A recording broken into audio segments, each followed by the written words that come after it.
नमस्कार सभी को। अखबारों से खबर में आपका स्वागत है। आज सोमवार 15 जून 2026 को मुख्य खबरें कुछ इस प्रकार है। बेटे की मौत से सदमा बर्दाश्त न कर पाने से कुछ घंटों के बाद ही बेटे के बाद पिता ने तोड़ा दम। यह खबर करनाल के इंद्री से है, जहां के गांव छपरिया में जहां पे बेटे की हृदयघात से मौत होने के सदमे से पिता का भी निधन हो गया। कुछ ही घंटों के अंतराल में पिता पुत्र की मौत के बाद शुक्रवार को दोनों की अर्थियां एक साथ उठी और अंतिम संस्कार किया गया। 47 वर्षीय संकेत दैया लाडवा में कीटनाशक दवाओं का व्यवसाय करते थे। वीरवार शाम करीब 6:30 बजे दुकान पर सामान उतरवा कर इसी दौरान सीने में तेज दर्द हुआ। उन्हें एक निजी अस्पताल में भर्ती कराया गया, जहाँ पे डॉक्टरों ने उसे मृत घोषित कर दिया गया। संकेत दैया के निधन के बाद उनके पिता धर्म सिंह 70 वर्ष तक उनकी खबर पहुंची, जिसके बाद उनकी तबीयत बिगड़ गई और उन्हें भी अस्पताल में भर्ती कराया गया, जिसे डॉक्टरों द्वारा मृत घोषित कर दिया गया। धर्म सिंह के बेटे विपिन ने पिता और बड़े भाई को मुखाग्नि दी। संकेत की माता का पहले ही निधन हो चुका है। इंद्री में आड़त का काम करने वाले धर्म सिंह अपने पीछे एक बेटी और 12 वर्षीय एक बेटा छोड़ गए।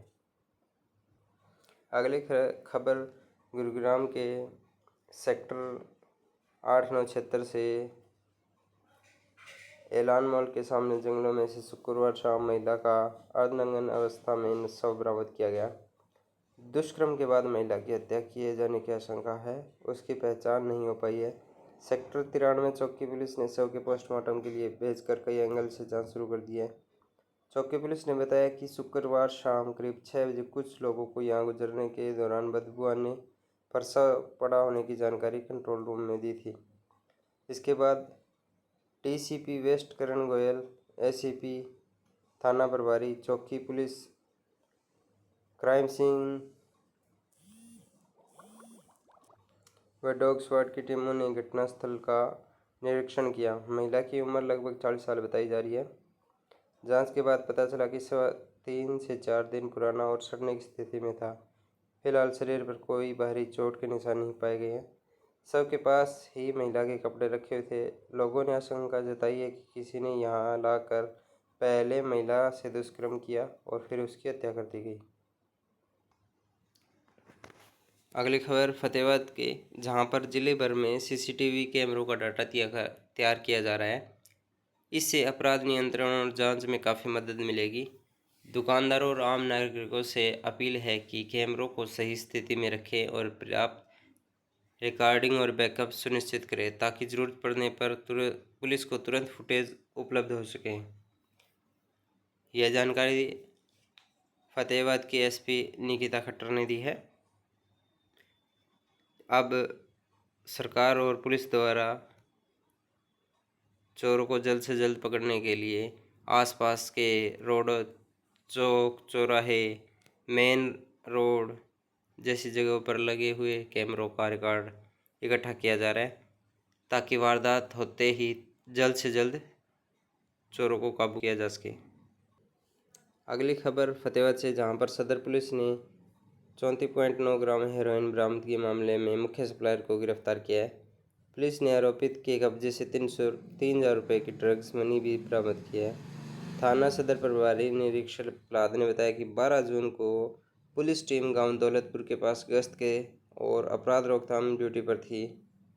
इस दौरान स्कूटी सवार आर्यन निवासी वाल्मीकि चौक बगीची मोहल्ला फतेहाबाद के कब्जे से 34.9 ग्राम हेरोइन बरामद हुई।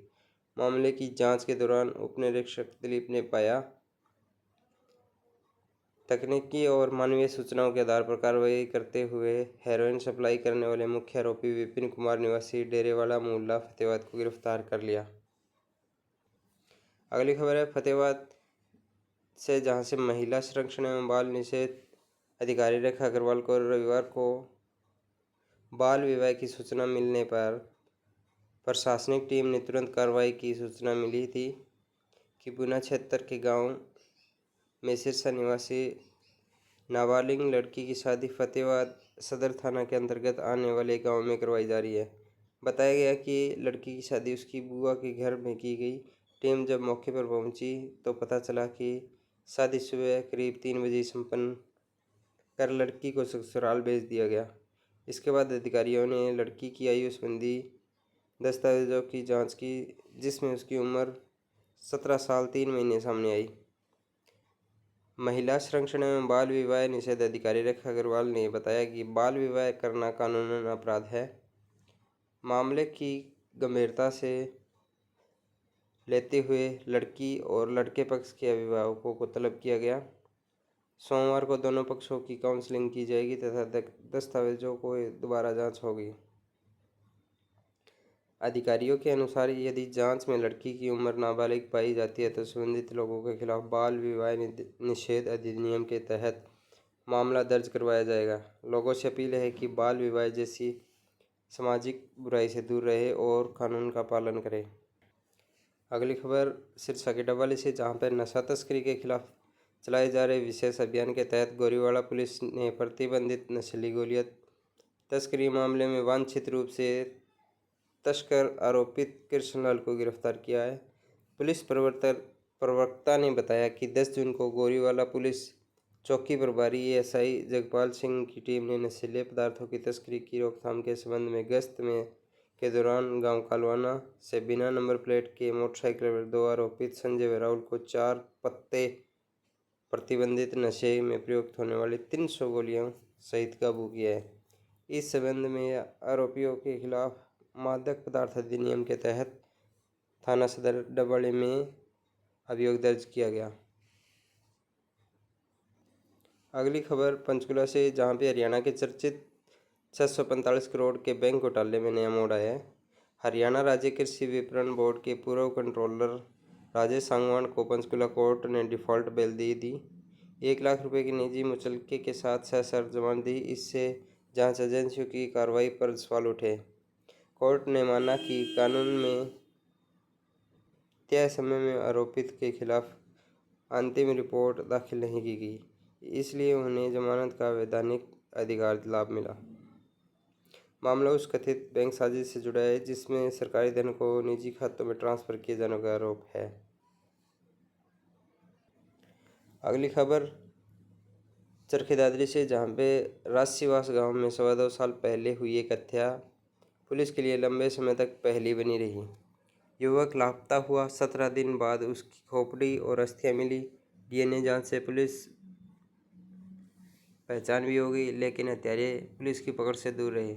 इसी दौरान एक आरोपी गांव छोड़कर साधु का वेश धारण कर अलग अलग स्थानों पर घूमता रहा, जबकि दूसरे गांव में रहकर पहले की तरह डेयरी चलाता रहा। अब एटीवी स्टाफ ने ब्लाइंड मर्डर केस का पर्दाफाश करते हुए डेयरी संचालक और उसके वर्कर को गिरफ्तार किया है। पुलिस अनुसार दोनों ने मिलकर युवक की हत्या की और शव को बोरी में डालकर जोहड़ में पत्थरों के नीचे दबा दिया था। गुमशुदगी से हत्या तक पहुंची जांच। डीएसपी कप्तान सिंह ने बताया कि 8 फरवरी 2024 को राजसीवास निवासी बतेरी ने अपने बेटे संजय के लापता होने की शिकायत दर्ज करवाई। परिवार उसे तलाश रहा था, जबकि पुलिस गुमशुदगी के आधार पर जांच कर रही थी।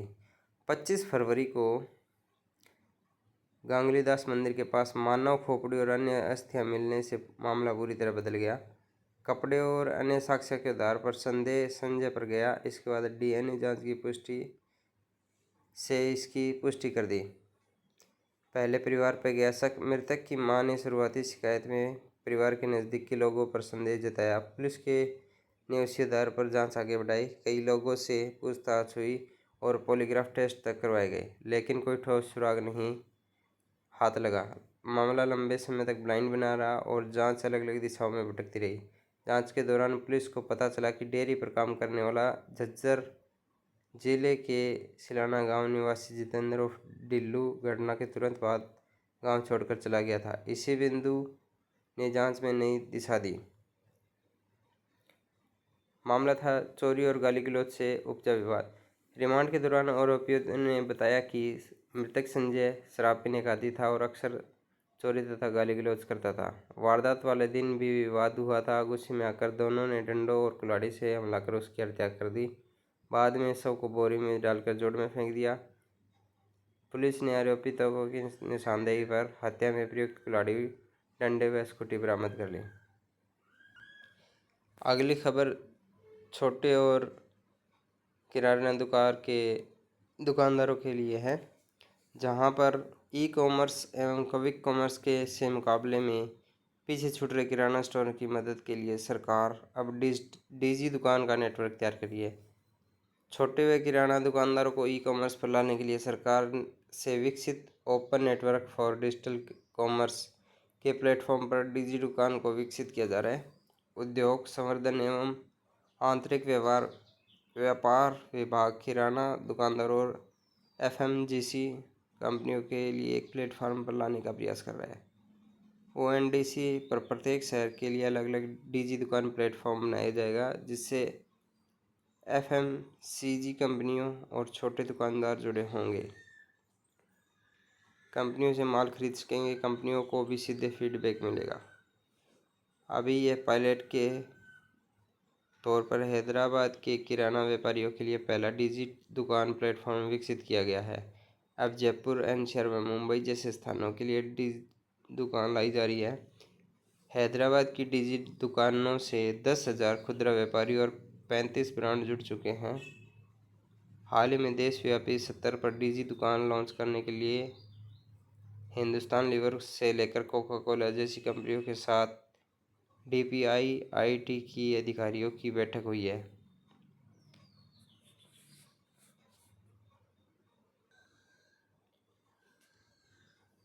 अगले हमारे बेरोजगार युवा साथियों के लिए जो अपने लिए जॉब देख रहे हैं, तो भारत इलेक्ट्रॉनिक्स एंड लिमिटेड में 2 वैकेंसियाँ निकली है जो स्थायी आधार पर है।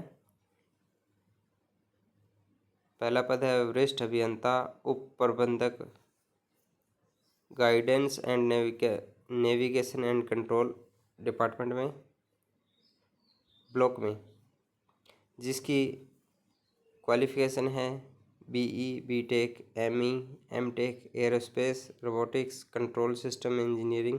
दूसरी है वरिष्ठ अभियंता उप प्रबंधक एरोडायनामिक्स एंड स्ट्रक्चर, जिसकी क्वालिफिकेशन है BTech, ME, MTech, aerospace, mechanical, aeronautical engineer, aerodynamics.